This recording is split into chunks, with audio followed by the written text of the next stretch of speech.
Buenos tardes, me llamo Steve.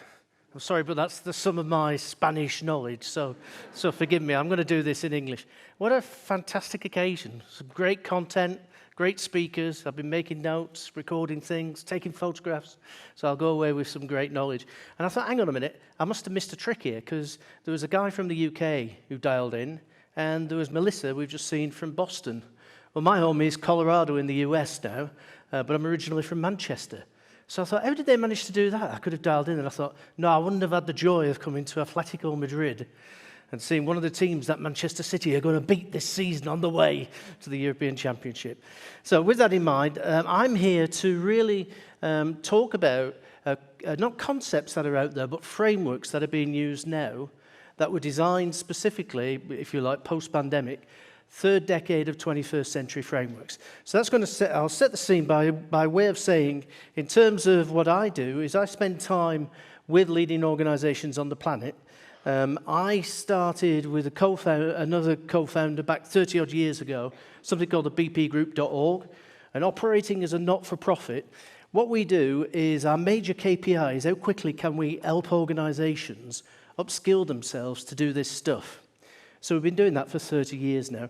Prior to that, I was SVP at Citigroup, where I was responsible for re-engineering Europe, Middle East, and Africa. So that gives you some sort of context of where we're coming from. And I have the good fortune to be involved. That's just some of the companies that I'm retained by. And about 60% of my time is spent doing what you guys are doing this stuff and making it real and making it happen. So the frameworks I'm going to share today are ones that some goodly people have given us permission to actually use, and that's an example of how we codify what we think of as best practice to give access to other people to be able to do this stuff. So that's through training programs, consultancy. We have a ton of free resources. And I will say, as I go through the slides, there's various links. If you want a deep dive, click on the link when you get the deck. If you want to connect with me, I can share a load more stuff and connect you with other people who are doing this as well on the global stage. As we heard, I've written a number of books. The last one of those was Dare, which became a bestseller just before the pandemic. And it's the story of Apanova, who are a Romanian subsidiary of Veolia, and their global transformation over a period of 2 or 3 years by upskilling the organization so they could do this stuff and then transforming themselves. So I don't need to tell you about an Eastern European former communist state-owned entity and how some people would say, how could you make those guys customer-centric? Well, we didn't. They did it for themselves with the tools and techniques, some of which I'm going to share with you now. With that in mind, there's 5 sort of frameworks, and as I say, they're not concepts, these are being used. It's all about how do we liberate employees to be able to deliver really excellent customer experiences. And what I'm going to share with you is some things which are regarded as being a little bit controversial, some things which might sort of think, ooh, I'm not sure about that. And then there's other things which you'll think, well, that's common sense, isn't it? But unfortunately, as we often know, common sense isn't that common these days. It's not deployed in the way we'd think. So let's get into the 5. And then when I get to the 6th one, I've got a bonus from last week. I was talking with some friends in Las Vegas, one of the companies that we work with, and they reframed something we've all been talking about today. So I won't spoil the fun of that, but I'll do that right at the end. Now, I was interested in one of the reasons why we can't liberate employees, both to have great experiences themselves and to be able to deliver fantastic customer experiences, is because we're trapped in this silo world. We're trapped in a world that we've inherited from the past that might have worked back then, but probably doesn't work now. So I thought, oh, I'll do a search on silo management. And lo and behold, you see the results there. There's a very great interest as we're moving into this hybrid world of people who want to break down silos. They want to get rid of them. Well, why would that be? Well, because it was never designed with the challenge of the third decade of the 21st century in mind, let alone bringing 10 years worth of innovation down to 6 months. You know, those silos were designed to do factory work. They were designed to be productive, to be efficient, and to be effective. The processes that we have in those silo worlds were never designed for the world that we're moving into. So I'm sure every day you guys meet the challenge, but I was curious in terms of the Spanish-speaking world, obviously are typing in silo management quite a lot. Now, my first book, and the reason I put BPM, BPR, EA, ERA on there, my first book was 1992, Re-Engineering the Corporation. And as I said, I spent time working with people like Citigroup doing precisely that, where we'd start with a blank sheet of paper and we'd figure out what we should be doing and how we should be doing it. And at that time, I think it was Michael Hammer who said, don't automate, obliterate. All right? So those words of wisdom from way back then. But silo management fell into a bit of disuse, but recently, with the advent of CX, EX, UX, experience thinking generally, people are back on the boat again. Well, how do we get rid of it? So let's move into the sort of first phase of that, which is really thinking about this unified vision. And I pay homage and thanks to BMW, Amazon, Emirates for this. So they're the inspiration for it. And if you listen to a guy called Jeff Wilkie, he was the right-hand man of Jeff Bezos for the best part of 2 decades. He's just retired now. As you know, Bezos has stepped aside as well. But if you go to some of the material there, there's a link to that material where you can listen to Jeff talking about this, straight from the horse's mouth about what Amazon done. And they talk about this idea of North Star alignment. Now, some of us will have heard that before. North Star, where is your North Star? Where does it exist? And in the Northern Hemisphere, it's great to talk about North Star, because we all know it's the only star in the sky that doesn't appear to move in the night sky. All the other stars go around it. And we all know where that is. Now, back in the time of ancient mariners, they used to calibrate where they were and how far they had left to go based on the North Star. And as a concept in the organization, people talk about this. If we can get everybody on the same page, we hear that every day, don't we? How would you do it? And very simply, this is how it works. This is a stripped-down version of the actual templates that these folks are using. We refer to it, as you see, the North Star alignment template. Ask yourself the question A, B, C. What are the main strategic drivers in our organization at the moment? What are the projects that are delivering it? That's box B. And then box C, how is the organization currently measuring success? Right? And then you go ahead and do it for you or your team or the part of the organization that you represent, box D to I. Usually what you will find is there'll be some misstep there. The strategy will be well defined, and I think we heard it earlier on today, mission and vision and principles and all that sort of stuff. But actually connecting the dots to the strategy in terms of through the projects and things, that's where I think the miscommunication happens. That's where the dots are literally not connected. So what this can allow those people to do is at an individual level, because they use this for both the performance appraisals, a team level, a group level, and the organizational level, is to get everybody on the same page. So we're all oriented against the same thing. Now, I mentioned North Star alignment. In the Southern Hemisphere, we don't talk about that, because the first kickback I always get is, Steve, we can't see the North Star. It's below the horizon. So it's a metaphor. In Apanova, we use the beacon on the hill. Because as we all know in Europe, we used to fight lots of wars. And the beacon on the hill was the thing that you lit when the invading forces landed onto your beaches, okay? And so whatever the metaphor is, getting everybody on the same page, and this template works for most people. Add other stuff to it and take it away. Number 2, collaborate, work and play, and train as one. I've already indicated the silos were never designed for the world that we're living in now. And we have all these mechanisms for sort of, let's knock the silo walls down. Well, the interesting thing is, they're just a fabrication of the mind. They don't physically exist. And what I mean by that, think of this stage. This stage physically exists, right? We can prove it. We're stood on it, right? That organization chart or organogram, which bounds everybody on the planet to the structure of how we do work, right, doesn't physically exist. It might exist as a PowerPoint or a representation system, and yet it bounds yours and my life like a ball and chain every single day. So other organizations have thought, well, if it doesn't really exist, is there a better design that we could talk about that would liberate our employees to be able to deliver successful customer outcomes? And somebody mentioned Amazon earlier on. Amazon have only 2 real departments these days, the inner circle and the outer circle. And as we all know, they're focused on customer centricity. And what they talk about is the inner circle people are facing off to our external customers. The outer circle people are facing off to our inner circle people who need liberating. They need to be given the tools, the techniques, the principles, and the wherewithal to be able to get their job done effectively. And within that structure, they've covered off the old world, which was they had various levels in their organizational pyramid, going from level 12, which back in the day was Jeff Bezos, right? And now it's Andy Jassy. And anybody know the guy? Right? Amazing when we think of Amazon, some of us think of them as a B2C company, but 80% of their annual revenue comes from B2B. Things like Amazon Web Services. And Andy's led up that division for several years, and he's now taken over as the CEO. So the story goes on. The king is dead, long live the king. But they've overlaid that structure with their 12 levels of people. Right? So we don't have to be stuck in that world of silos and organograms that were designed back in the industrial era. We can reconceive ourselves, because at the end of the day, it is just a mindset. We can organize ourselves on that basis.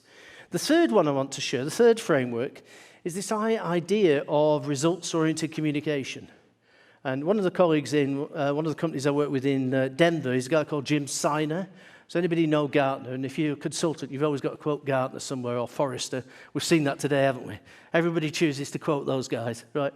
Jim Siner was the guy who invented the magic quadrant for process, again, back in the day.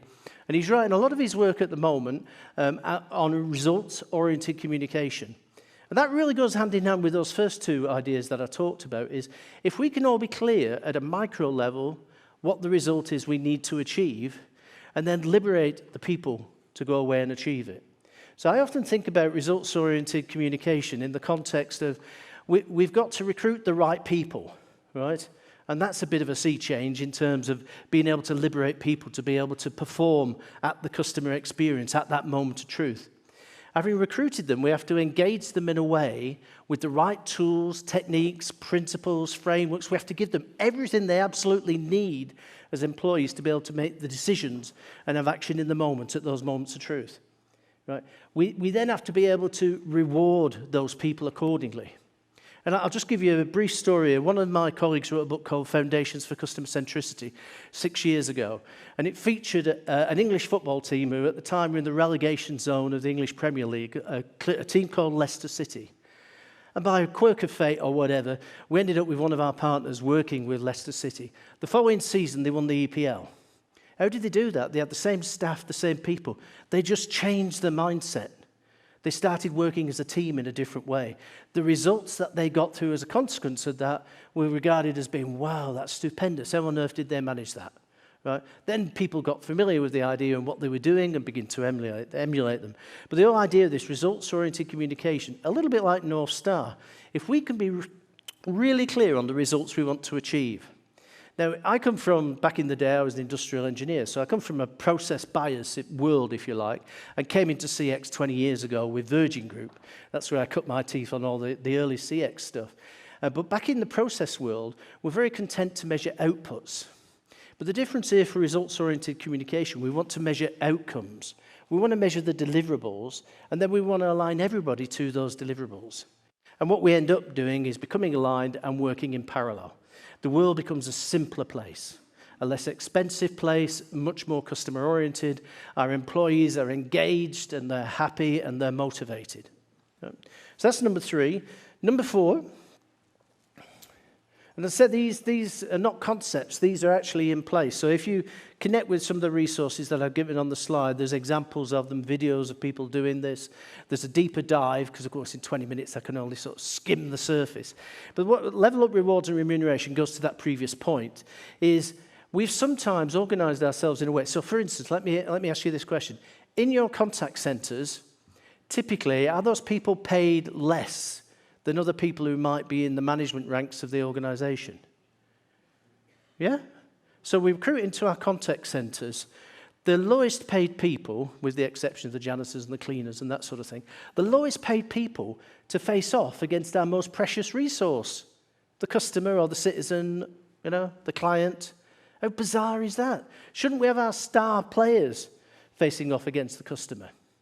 So going back to the football analogy, we don't send out the sweepers out onto the football pitch when we're playing a game. Here at Atletico Madrid, we get all the groundsmen and we say, you're playing today because you're the lowest paid guy at the ground. Right? No, we put our star players out there because we know they have to perform. And from a customer point of view, there's only 2 real metrics I'm interested in. Right? There's a lot of massive metrics in football, aren't there? But the 2 main metrics I'm interested in is how many did we score and how many did they score? That's all I'm really interested in. So guys, get out on the pitch and deliver the result. But think about that. Our pyramidal organizational silo thinking has encouraged us to recruit the lowest paid people and give them our most precious resource. How strange is that? So customer-obsessed companies reward people for delivery of results and outcomes, not for the achievement of outputs. So going back to the contact center analogy, I might think in the contact center we've got things like how many calls today, what's the average handle time, what's the abandon rate, and things like that. No, I need to go beyond that. What is the outcome we achieve for the customer? Because if I'm tasking my employees to do those first things, what do you think the employees are going to focus their attention on? They're not going to focus on a successful outcome for a customer, are they? They're going to get beaten up if they don't get their average handle time down to less than 3 minutes. So that's, again, bizarre behavior. Our KPIs are reinforcing poor behaviors. So we've got mechanisms which sort that out. So the mindset needs to shift so that it's relevant to now. And number 5 fits in with this whole idea of a successful customer outcome. You know, this is a model that came out of Southwest Airlines in the States and Virgin 15, 16 years ago. And what it does, you know, I talk about connecting the dots and drawing the lines. This literally connects everything and everybody to a successful customer outcome. So if we take BMW, for instance, some of us might know BMW, they've got 24 categories of customers, so they've got 24 of these customer performance landscapes, and they could show you, down to the guys and girls in the paint shop, how does their work contribute to joy, which is BMW's big thing that they're all about. They're talking about e-joy now, but that's the essence of what they're about. And they can demonstrate it through diagrams like this. Right? And it has a virtue of being a pyramid. We're all familiar with pyramids, but this is a pyramid designed for the 3rd decade of the 21st century. So those are 5 frameworks. As I said, when you get the deck, drill down on those if you want to reach out and sort of get back to me. But the 6th one, and I wanted to share this really in the context of what was being said through today, is every single one of us in this room has got a job. Agreed? A job of some sort. We'd all agree with that. We're not going to disagree with that. Yes, Steve, we were talking about that earlier on. Does anybody know where the word job came from? Now, I didn't know this until last week, so I'm not giving you insights from 20 years ago now. This was an organization we worked very closely with in Las Vegas. And they've changed the definition of what people do now. They're starting to talk about vocation. And we'd say, well, yeah, a nurse has a vocation, a teacher has... No, talking about vocational work for everybody. Why are they doing that? The word job is derived from the Frankish word gob. And gob means mouthful, back in Frankish. So every single one of us have got a mouthful. Right? That's our job. That's the original meaning of it. How bizarre is that? Right? If we go back and analyze what we're talking about. So we shouldn't be focused on what we're doing. We should be focused on what we're delivering. Vocationally based people are thinking that way. So you'll be hearing more about that. We've got a couple of books that we're collaborating on, but I can't tell you who it is, but if you go to Las Vegas, and they run town halls and wonderful things like that, and they're a great company to actually sort of spend some time with in terms of teamwork. And they're starting to introduce vocational thinking into their employees. So finally, what I want to say is thank you for having me here today.